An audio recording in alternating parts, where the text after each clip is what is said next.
Cafe Anyway.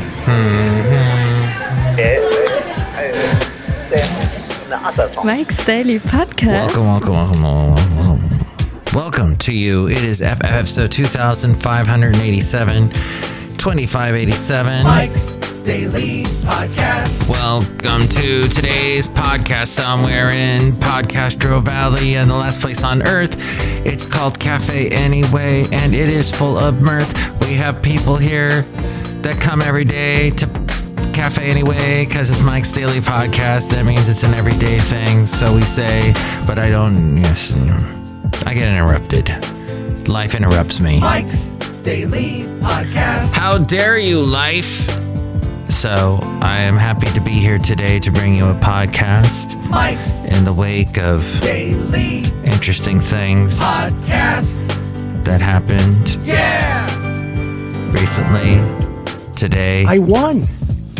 Former presidents and all that, and McDonald's. Oh. Well, let's see. What is this? What? The burger... This, according to The Street, through MSN.com. Burger King menu adds new take on a huge McDonald's failure. You've been hearing about McDonald's lately having to do job cuts, and they're basically shutting down their headquarters this week. The week before Easter. The fast food giant is trying something that may make people really angry. Fast food chains often borrow ideas from what's popular locally. In many cases, they don't deliver the same sandwich as the local favorite. They simply use some of its flavors. Some sandwiches, however, are more sacred than others. Very few are associated with the areas that they are created. They may end up on menus nationwide, but everyone knows where they came from and where to go to get the real thing. The Philly cheesesteak sits at the top of the sandwich mountain. Even though, like, people in Philadelphia don't actually go and eat Philly cheesesteaks because it's so, like, oh, that's what the tourists do. It's a tourist thing. And as we take a look at today's podcast picture. And here's today's podcast picture.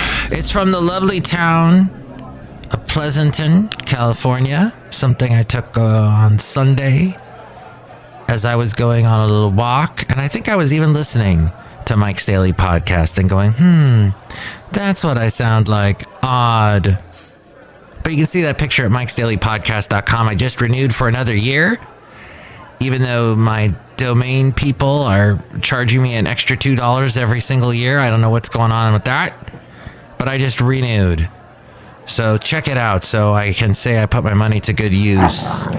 The late great Basil the Boxer, who I think he and I may have split a cheesesteak once, or at least I gave him the fries. Yes, he loved food.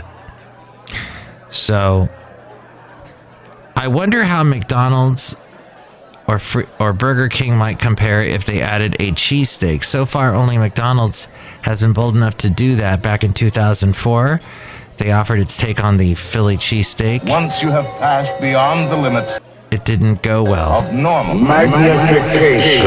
And people were offended in Philadelphia, as you could imagine. Magnification. Now it appears, and it's the rare item from the chain that almost never gets mentioned when the McDonald's asks fans which items from its past it should bring it back. Now, Burger King has its own take on the Philly cheesesteak, but the chain learned a key lesson from its rival by actually offering a Philly cheesesteak. The front panel will close automatically. Please remain seated. The chain has been testing a Philly chicken sandwich. Okay. It was weird because I clicked on this story and then it was like a story, but then suddenly they were pulling in another story. And I want to blame the artificial intelligence for confusing me. Because obviously there's some AI involved with this, trying to guess what Mike wants to read and talk about on his podcast. And now it's just gotten all crazy. May I just say, the last time I went to Burger King, they were supposed to give me one of them chicken sandwiches they make. No lettuce at all. I don't know what passes for lettuce on those sandwiches. It's some kind of green substance that's kind of crunchy, usually really soggy. But they didn't even bother putting lettuce on, so there was no health. Even though that lettuce has no healthy redeeming qualities at all, that sandwich was just a complete bad idea. And then I think that was the last sandwich I ever bought from Burger King, and that was just in December. It was followed by me getting COVID and me seeing my doctor, and my doctor saying, yeah, you got COVID. Also, you got too many bad fats in your system. You got to get the bad fats down, or I'm putting you on Lipitor. Yeah, that fun thing. Apparently, the Burger King website shared the Philly chicken sandwich features a crispy white meat breast fillet topped with BK's royal sauce, cheese, red and green bell pepper, grilled onions, which is expected, especially if they're actually trying to replicate the authentic Philly cheesesteak experience. The strategy makes more sense than offering an actual Philly cheesesteak because the name creates a familiarity with customers without promising them the real thing. People will have expectations. They'll be mad if the cheese is anything other than provolone, Cheese Whiz, or white American. But beyond cheese, the onions and all that, customers might be forgiving. But anyway, Cafe Anyway, there was that little bit of article there, and McDonald's closed their U.S. offices as it's preparing to inform workers of layoffs. That big news today.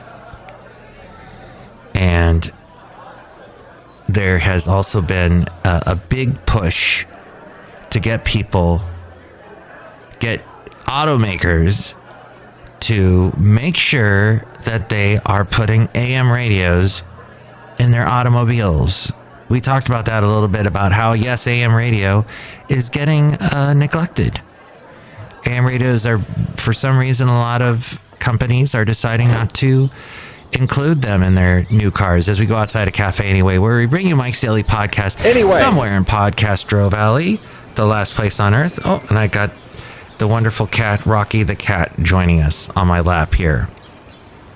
Ford has been touting the latest update to their flagship sports sedan, the 2024 Mustang. And this was written by Salpak. They are involved with a lot of AM radios, so they're going to be very pro AM radio in this article. The 2024 Mustang, it may be in the words of Motor Trend. Hang on, let me grab this cat. He's clawing at my legs. Come on, come over here. I got you. Okay. Wow. Such a squirmy little guy. Okay. It may be, in the words of Motor Trend, their last gas-snorting pony car, but Road and Track adds the 2024 Ford Mustang will not come with an AM radio receiver. The Mustang is the second new Ford product to drop AM radio, joining the F-150 Lightning. Of course, this caught the attention of the radio industry. Alex Siciliano, Senior VP for the National Association of Broadcasters, the NAB, responded to the Detroit Free Press. There's no question that AM radio plays a critical role in informing Americans and keeping them safe. It is the backbone of the emergency alert system. That's that thing that you hear when just before you find out, oh, there's a flash flood coming. This is a test of the emergency alert system. Or this is an announcement from the emergency alert system. This is why numerous policymakers and FEMA representatives have sounded alarm bells for automakers. He continued, we are certain that Ford does not want to alienate the nearly 48 million Americans who listen to AM radio, and we will continue working closely with the Alliance for Automotive Innovation and individual manufacturers to keep this important service in cars. Ford's move, if they indeed follow through on it, would be the first of its kind. Previous announcements from other auto manufacturers have focused on removing AMs from electric vehicles. This was motivated by an interference problem with the electric motor and the AM signal. That problem is real, but it has already been demonstrated that it can be overcome. Hey, you're an automaker that makes electric vehicles. You've figured out how to make a car drive itself, and you can't figure out how to make the AM radio work in your electric vehicle that's got all this other snazzy stuff in it. Yes, I said snazzy. The media environment is changing. Audiences are finding new ways to listen to content, but nearly 90% of Americans still utilize terrestrial radio every week. And then it goes on to talk about this company and their stance on AM radio, which they are very pro this stance. The stance that they have is a very firm stance and a positive stance about AM radio. And I've got when you've got a cat that's pacing around, you know, you've got a cousin down at the zoo that does the same thing. And usually that means he's about to pounce on somebody and eat him. By the way, if you would like to help protect AM radio, there is a website you can go to. It is called dependonam.com. Depend on am.com. And there's just a real quick 1-minute thing you can sign that will help promote AM radio, or it will send a email to a senator or a congressperson to tell them, hey, make it so you got to keep putting AM radios in cars. And it asks for your address and all of that, so you may not... Actually, they don't need the state you're from, but they need the street name and your street, your house or apartment number. For some reason, they need that. But that's about it. Oh, and your email. That might be too much information for you to give. You may not find this cause the biggest cause to keep AM radios going. When was the last time I listened to AM radio? Well, if you sound like that, you probably listen to AM radio a lot. But, well, at any rate, let's see, YouTube is going to live stream all of Coachella performances this year. So if you are into that and being on the internet and watching live streams, which can be fun on YouTube, I watched the Hardly Strictly Bluegrass Festival on YouTube. Well, I did a year ago or 2 years ago. When they had to do it that way, they had all the performers perform from their respective houses or from different locations, maybe a theater that was closed off because it was still during the pandemic. But that was fun to watch.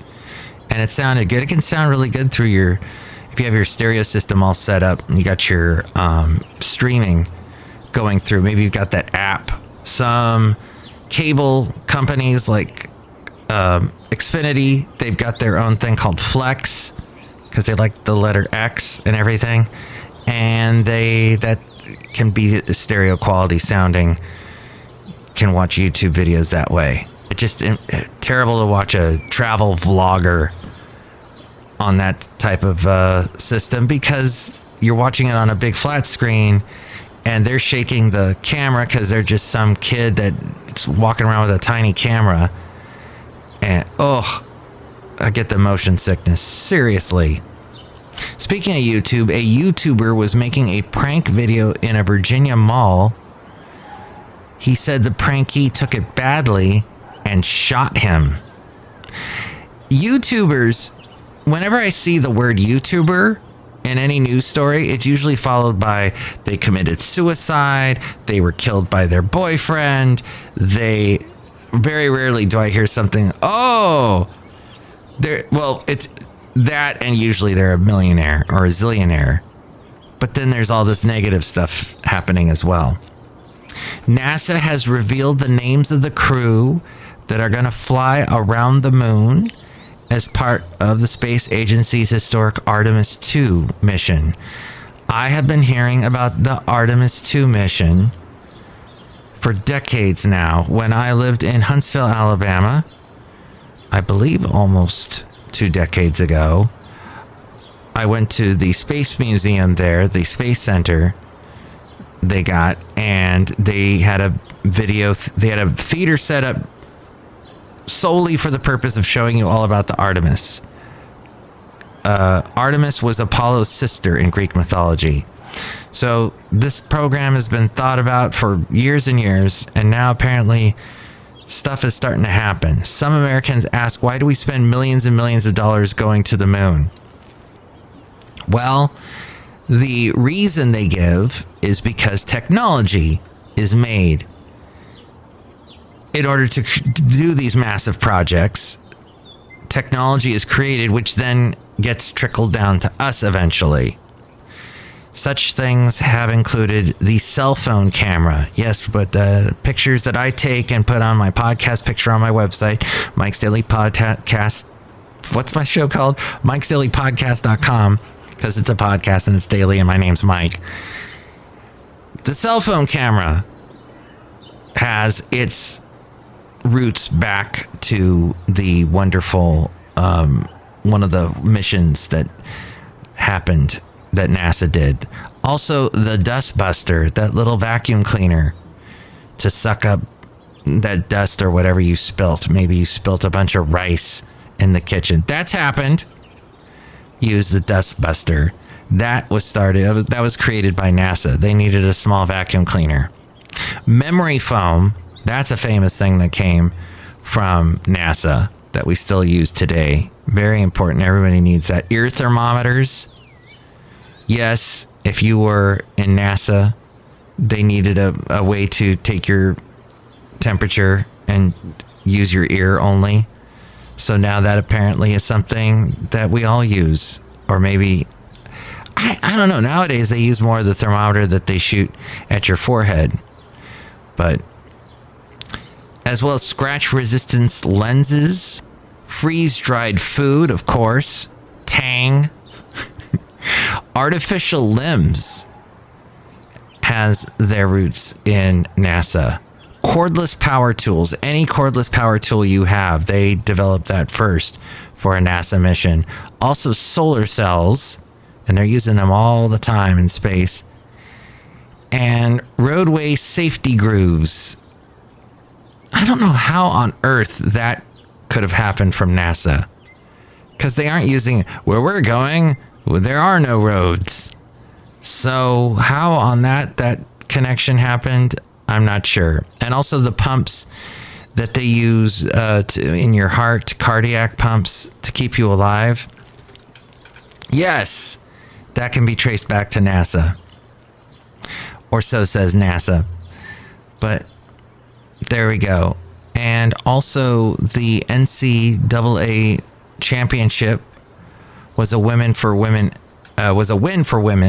athletes.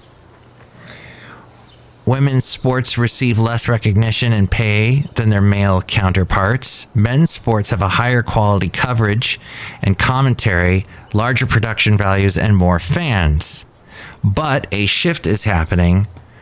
Over the weekend, social media became saturated with photos and videos of packed stadiums and sellout crowds at the women's Final Four. The women's college basketball final between LSU and Iowa was one of the most watched women's college basketball games in history, averaging 9.9 million viewers on ESPN. It drew a bigger audience than any MLS game ever. And the hang on, my cat is once again jumping on me. Oh my gosh, he's insane. I don't know if he was meowing in the background outside a cafe anyway, somewhere in Podcastro Valley a little bit earlier. Also drew a bigger audience than the 2021 NBA Finals and the 2023 Sugar Bowl. So there is also social media accounts for women's basketball drew in millions with highlights and updates. Fans requested to see games at local sports bars, and people then made plans around viewing the same way you would with these male events. The National Women's Soccer League awarded a 14th franchise to us here in the Bay Area for a record $53 million fee. Yikes. And a total investment of $125 million, the largest investment ever made in a professional women's sports franchise. Previously, franchise fees for NWSL teams ranged from $2 million to $5 million. Now, wow, that has skyrocketed. $125 million for the total investment. And all those bits of knowledge compiled by Rob Black. I produce his podcast, Rob Black and Your Money. And he does a very insightful podcast every day, weekdays, talking about financial stuff. Like Jamie Dimon says, the banking crisis is not over and will cause repercussions for years to come. Yes, that little banking crisis you heard about with Silicon Valley Bank and a couple other ones. But, quote, importantly, recent events are nothing like what occurred during the 2008 global financial crisis. You remember that? Yes. That was that year, 2008, 2009. Well, the only good thing that came out of 2009 was that I ended up moving to the Bay Area, where I am now, where we got our own women's soccer team, I guess. So there you go. And if this little bit of knowledge helps you, then good. The job openings dropped. So there are not as many jobs available now, which is interesting because there are a lot of people being let go simultaneously now. And job openings dropped below 10 million for the first time in nearly 2 years. It is a sign that the once very hot labor market supporting the economy is starting to slow. There was that time when people were quiet quitting and they were leaving and taking other jobs, and just there was the mass resignation and all of that. Well, not so much anymore. Not so many jobs available. And one other thing I'd like to point out here in Podcastro Valley, and this is definitely a very local thing, and that is the closest winery to me here in Podcastro Valley, Twining Vine Estate Winery, got hit hard by all this water, by all the rains that we had since December. And I'm hearing Rocky the cat singing opera in the background. Yes, that cat is Italian. He loves to sing the opera. I know. Thank you, Rocky. Well, as he's singing in the background to you, they sent me an email, Twining Vine Vineyard. I once took the late great Basil the Boxer there years ago. It says, we've certainly got a big mess to clean up.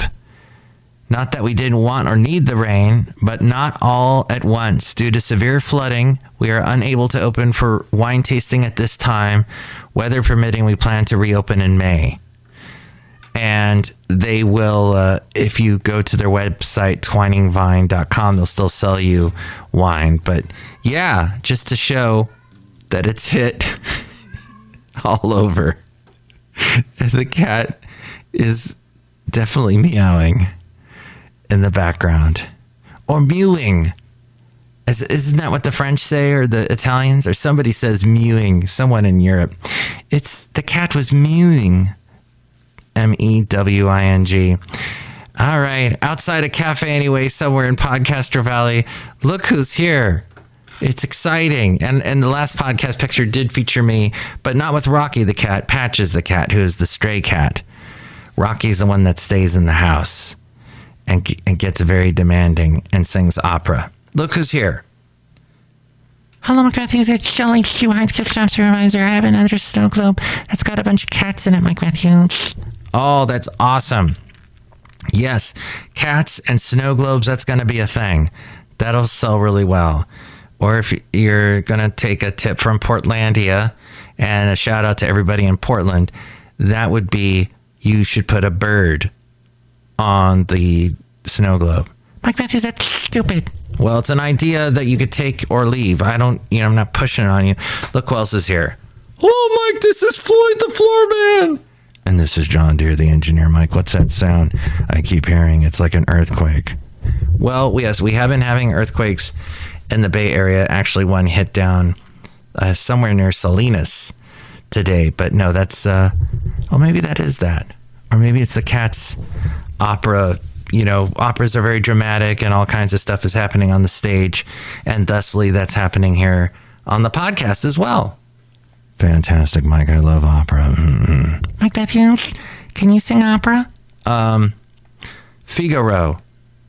That was great, Mike Matthews. Thank you. Next show, it'll be the wonderful Benita, the Disgruntled Fiddle Player, and the Brewmaster. If you would like to chime in about anything we covered today, 510-228-4640 is how you can call me. 510-228-4640, and with more ways to reach me, it's A-Frame. Mike's Daily Podcast is written and produced and performed by Mike Matthews. His podcast is super easy to find. Download or listen to his show and read his blog at mikesdailypodcast.com. Email Mike now at mikesdailypodcast@gmail.com. See you tomorrow. Bye.